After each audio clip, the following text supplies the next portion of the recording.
Shadow of Fu Manchu.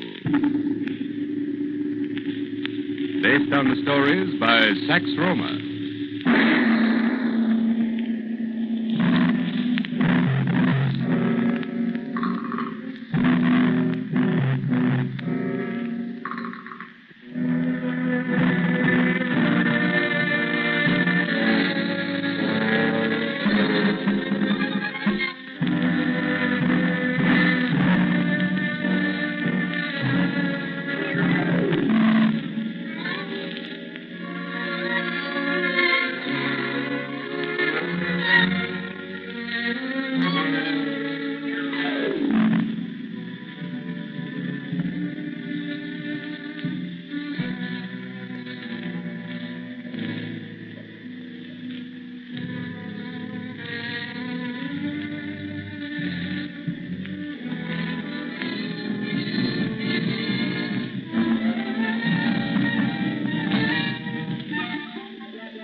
Mysterious man with a limp, Nayland Smith has recognized the supposedly dead Dr. Fu Manchu. The brass chest left behind by the murdered Sir Gregory Hale and stolen by agents of the Sea Fund has been recovered and is once more in Smith's possession. Believing the chest to contain something of vital importance to the Oriental group, Nayland Smith has left it apparently unprotected in his hotel. By laying himself open to attack, it is his hope to make an important arrest.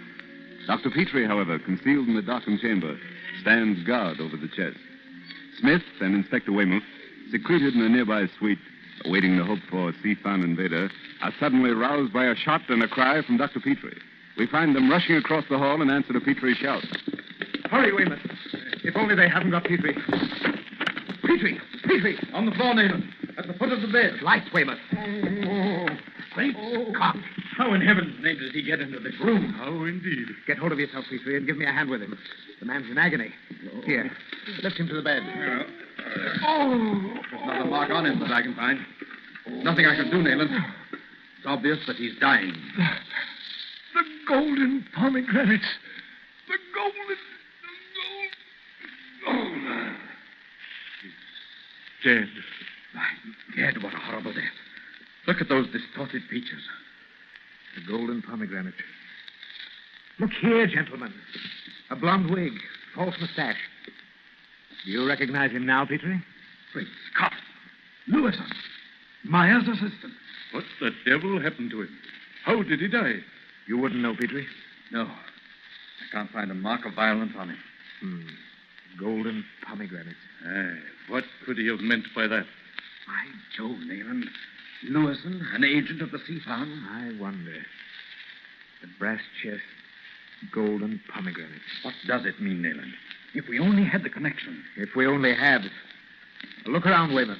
There may be a clue. What happened, Petrie? Have you no idea how the fellow got into this room? We were watching the door. He didn't enter that way. I'm blessed if I can say. After Nayland left me alone, I sat there in the dark. Then I came in here and lay down on the bed. I must have dozed. Weymouth! Huh? Petrie! Come here, quick. What's wrong? Quick! Look out the window. The apartment below. What is it? You saw nothing? I had a glimpse of some long, bright object disappearing in the window below this one. You know what it was? I have a very good idea. Come on, Petrie. You stay here, Weymouth. Don't leave these rooms, whatever happens. Where are we going? Not the elevator, Petrie. The stairs. We've got to get into the rooms below ours. Down here. What did Lewison mean by the golden pomegranates? If we get to that apartment in time, we may be on the way to finding out. Here's the door.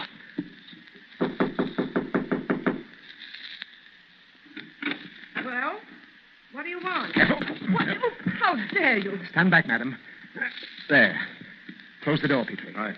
And now you sit down, madam. I see we're about to leave the room.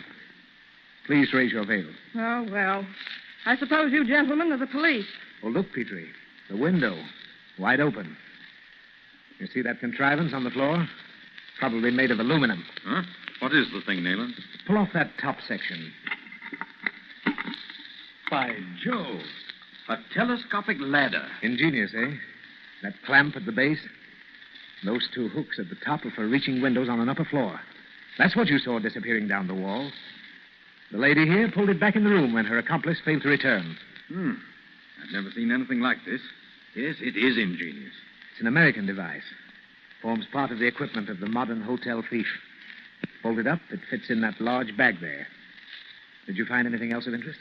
No, nothing but some articles of clothing. Oh, blast it, I'm disappointed. However, who are you, madam? What business have you with the Sifan? The Sifan? I don't know what you mean. Oh, come. To whom were you to deliver the brass chest? Oh, who are you and what are you talking about? Now, please, madam, don't evade the question. You were an agent of the Sifan or a servant of Dr. Fu Manchu. Oh, I still don't know what you're talking about. Oh, well. Oh, Lou and I failed, I know it, but I'm not complaining. It's all in the game. Explain yourself. Who is Lou? Lewison. Oh. The brakes are just against us. Oh, I'm sorry I told him that I'd talk to him into it. He's never done anything like this before, and he never would have done it if he hadn't met me. Oh, you're an American? Yes. But I've been in England a long time. You don't seem to know me, but they all do. At Bow Street Station. I've been up before. But the brass chest. How did you find out about it? He told me about it at lunch today.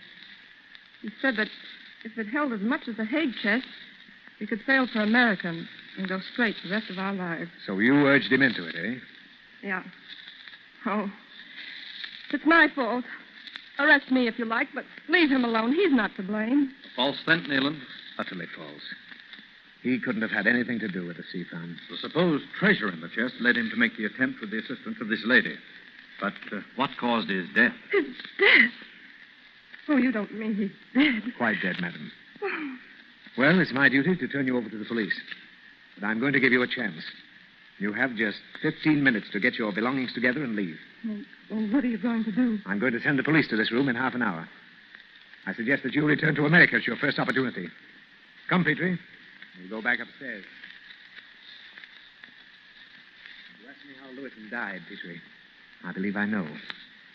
He gasped out the golden pomegranate, didn't he? Yes, he did.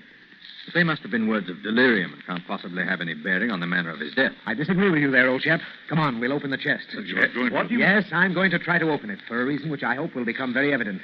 But why is this sudden change of mind? Because unless I'm greatly mistaken, the wily John Key, who was supposedly trying to make off with it, is infinitely more clever than we've given him credit for being. Ah, yes, I think I understand. He waited for my men to catch him with the chest, knowing it would go back to you. Exactly, Weymouth. But the manner of Lewison's death has given me a clue. Now, let's see. The knobs of this brass design to be pushed, pulled, or turned, eh?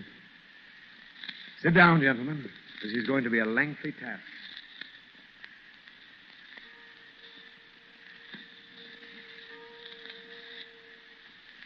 Two hours he's been at it without success.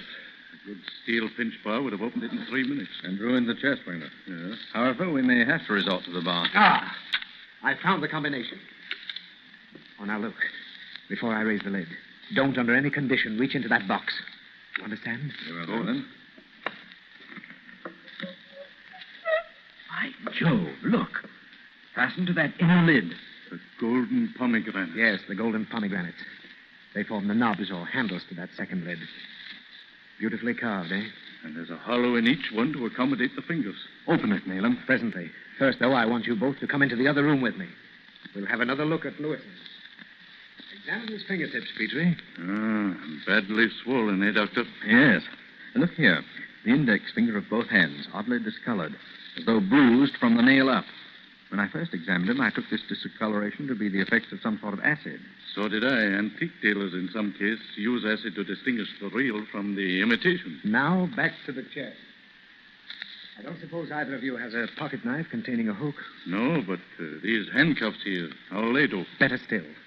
We'll open them as wide as possible and drop the 2 steel points in the hollows of the pomegranates. Like that. Now, we'll lift. Hear that? But the contents. 3 long bars of lead. And nothing else. And Sir Gregory's report? Contained in his diary, probably, which we still have to find. Move that lamp over here, Weymouth. Right. Now look into the 2 cavities where one is expected to put his fingers. Great Scott. So that's what killed Lewison. You see? In each cavity, the point of a steel needle. Those needles are now pressing against the points of the handcuffs. As they would against fingers inserted into those cavities. Of course. Those needles work in a groove. They are caused to protrude when the inner lid is raised. See that metal cup? Communicating to the base of the needles? By Jove, yes. The action of lifting the lid not only protrudes the points, but also operates a hypodermic syringe. And no doubt the poison in that hypodermic was concocted by our friend Dr. Fu Manchu. By the great Robbie Burns. Oh, Petrie, just what happened after I left you alone this evening? Well, as I told Weymouth, I sat up here beside the table in the dark for perhaps an hour. The room became cold, and I went to lie down on the bed. Though I certainly had no intention of dropping off to sleep. I must have done so. And I warned you above all else not to go to sleep. Unfortunately, I did. It was late, and I had no idea an intruder would enter by the window, if at all. It was to be expected anyone would try to enter by the door. And so you thought that Weymouth and I being on the watch, we'd of course catch him. Yes. I don't know how long I dozed. It couldn't have been very long, but the shaking of the bed awoke me.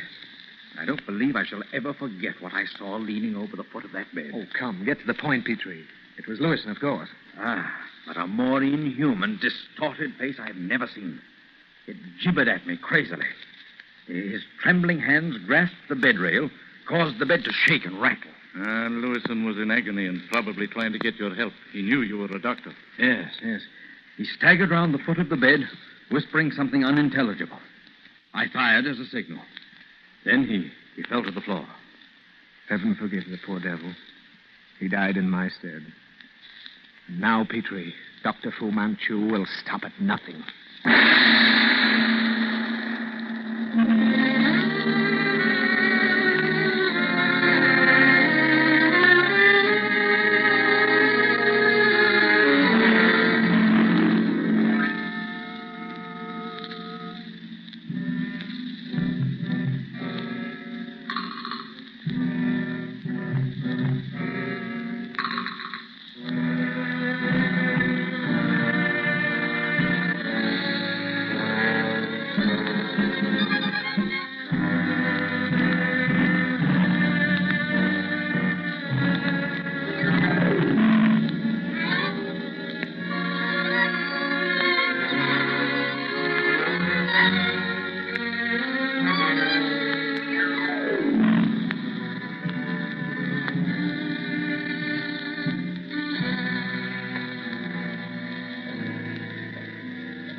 The Shadow of Fu Manchu.